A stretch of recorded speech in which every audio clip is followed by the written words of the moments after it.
Hey y'all, I'm Derek and welcome back to 31 Days of Found Horror. So tonight's movie, it's a short one. It's only 55 minutes long, and it's called Monster Hunt the Movie. Okay, I'm game for a monster hunt, but I really don't have an introduction for this one, so let's get started.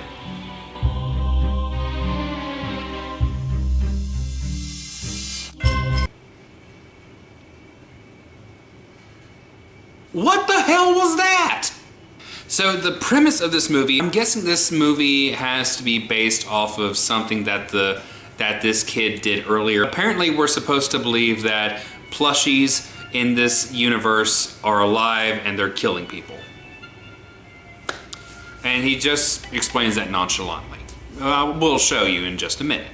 So the movie starts out, it's suburbia, it's raining, it's a torrential downpour. And there's two kids inside, Ethan and Ian, who are playing video games. And they're talking about video games because that's what you do when you play video games, you talk about video games. And the kid with the camera has the same problem I have, the horrible If you ever wonder why there's so many chops in my videos, it's because I say a lot. It's a bad habit I'm trying to break, but until then, I think it's better for me to cut them all out instead of having you guys listen to 15 minutes of me going, So apparently the night before the incidents taking place in this movie, he killed an evil bunny plushie. Now that just made me wonder, was it the plushie that was evil, or was it an actual plushie of an evil bunny, or is it, what? What? An evil bunny plushie? Where can you get those? Do they sell them at Build-A-Bear? And he explains that he killed the bunny with an axe. And they later show us the axe, and the axe used to kill the evil bunny plushie was in fact a Halloween decoration. Ooh. Seriously, it had the fake blood on it already and everything. Okay. Okay. Just roll with it. So after that exposition dump, he goes out to the garage and I see, oh, he's on the hunt. And then he hears a bang behind him. So he turns around and goes looking for the bang. And he finds a pencil box on the ground. And that pencil box was wearing sensible bumps. Oh my God. I'm sorry, I'm not gonna overuse that one. I swear. So I originally gauged this kid to be much older than he actually is. I thought he was gonna be 14, he seems to be more like 12, 13. Anyways, the rain has stopped and he literally says this. I wrote this down because I couldn't believe that this was his level of dialogue. It finished raining, but it's really wet.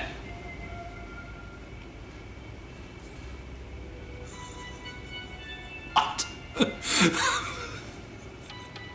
We can tell it's wet. You don't have to explain it's wet. It just rained. He's alone now, and so he's investigating further because his house is infested with these killer plushies. And so he goes upstairs, and in a room upstairs, something throws a tube of tennis balls at him. And so he nopes out the door and closes it, and he stubs his toe somehow, and he just literally says, "Ow, my toe." Really? There's vicious killer plushies out there and you're worried about a stubbed toe?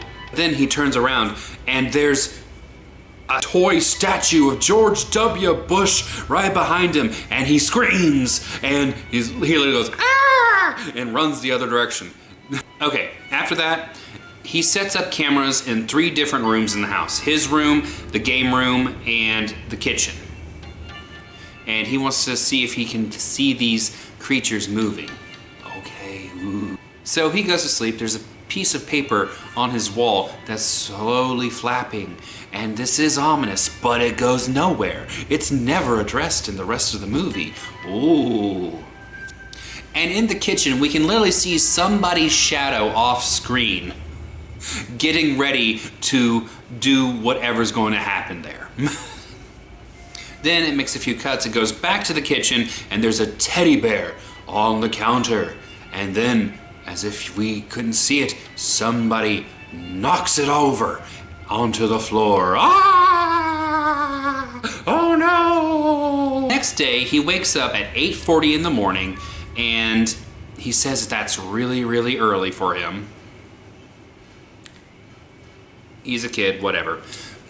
And he looks out the window, and there's no rain, but it's very cold outside now. Oh, poor baby. And he's waiting for his friend Casper to get in touch with him so he can go over to his friend Casper's house and make music. Well, there's a lot of staring out of the windows. And he stares out the window and he's explaining, everybody in that house got killed, everybody in that house got killed, everybody in that house got killed. Apparently he's the only house that hasn't gotten killed. At this point, he's walking around and he sees a teddy bear and it scares him. Like, oh! And I totally forgot at this point, oh yeah, they're supposed to be killer plushies. That's why he's afraid of the teddy bear. Then he goes into a dark room with no light, and then he comes out of the dark room with no light, and the teddy bear's gone. But George W. Bush is there. Oh my God, that is the scariest thing in the world. So he runs back into the dark room where there is no light, and he didn't bring a light. And we see 2 red pinprick lights, but that doesn't lead anywhere. And then he explains that the plushies are upset because the forest got cut down and they happen to live in the forest.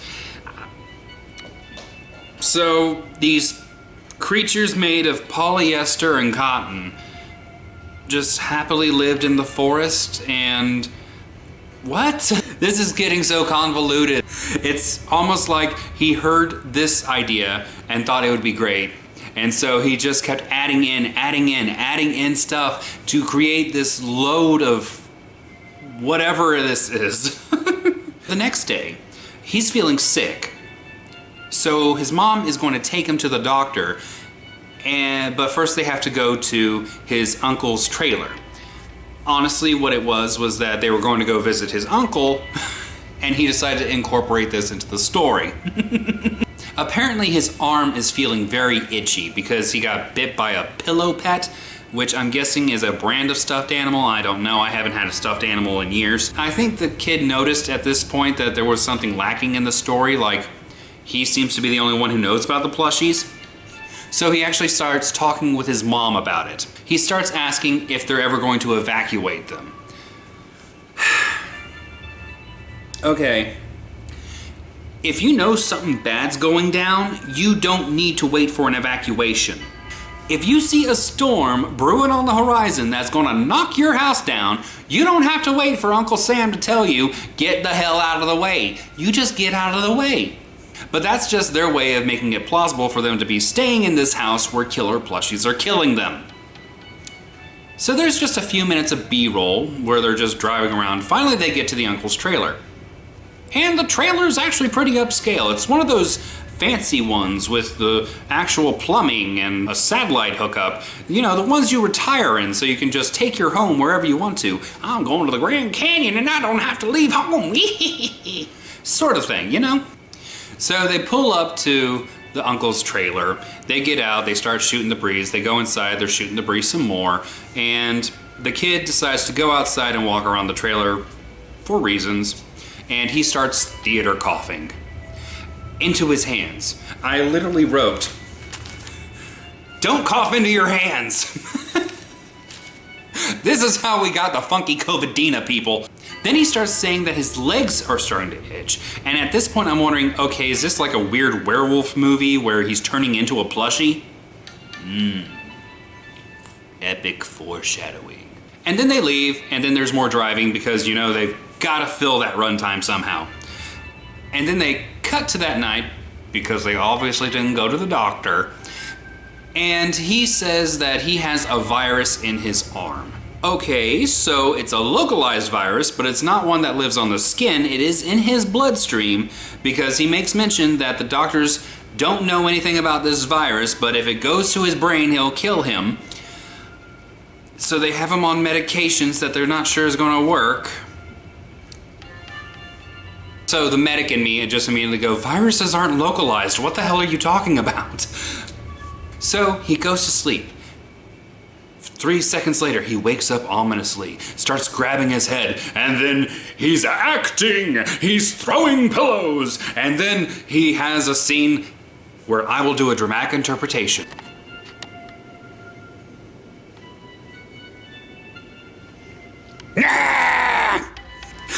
That's literally the entire scene.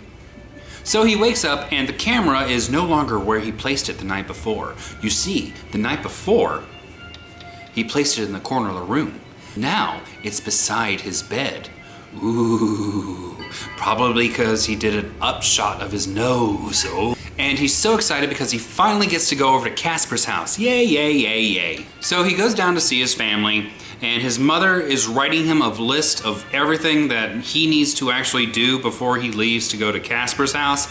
And it's a very basic list. It's literally, eat lunch at 12:30, put on your socks and shoes, lock the door on your way out. Okay, you expect us to believe that your mother allows you the responsibility to walk down the street to your friend's house when you don't even know what time to eat lunch or to put on socks and shoes? Bless your heart. And so he's talking, because it's mostly him talking in this movie. He's saying that the people across the street were killed last night, but it doesn't look like it was a plushie. It looks like it was done by a human with a weapon. Ooh, could it be? I bet it is. Let's get to the end so we'll know. So he walks over to Casper's house and he's trying to convince Casper that these plushies are killing people. And that just doesn't go anywhere. They just look at a Wikipedia page that literally just has a picture of a teddy bear on it.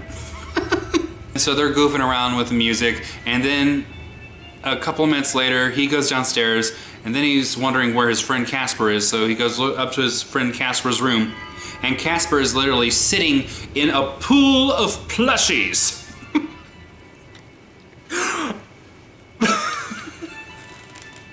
I don't know why, that just tickles me. It's a venerable pool of plushies. Look upon my plushies, ye mighty, and cuddle. I'm so stupid. And Casper's crying. The reason being, it turns out Casper is the ringleader of the plushies.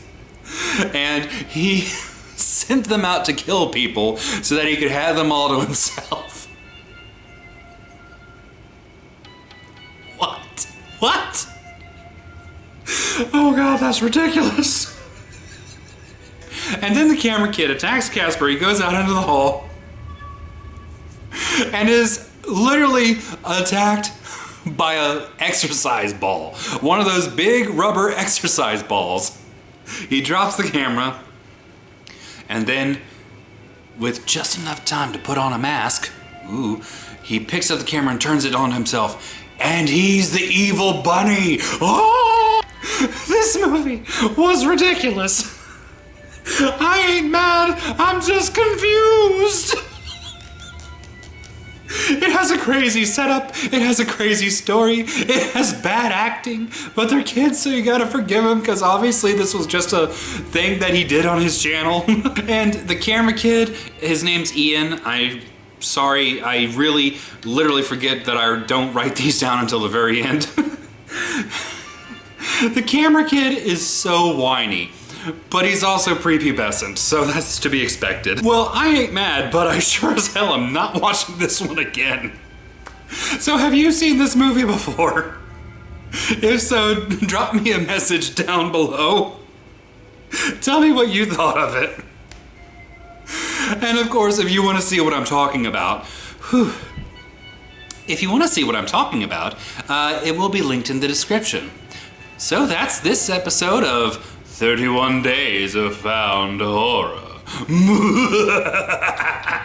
Thanks for stopping by. Thanks for tuning in. And come back tomorrow for another found footage nightmare.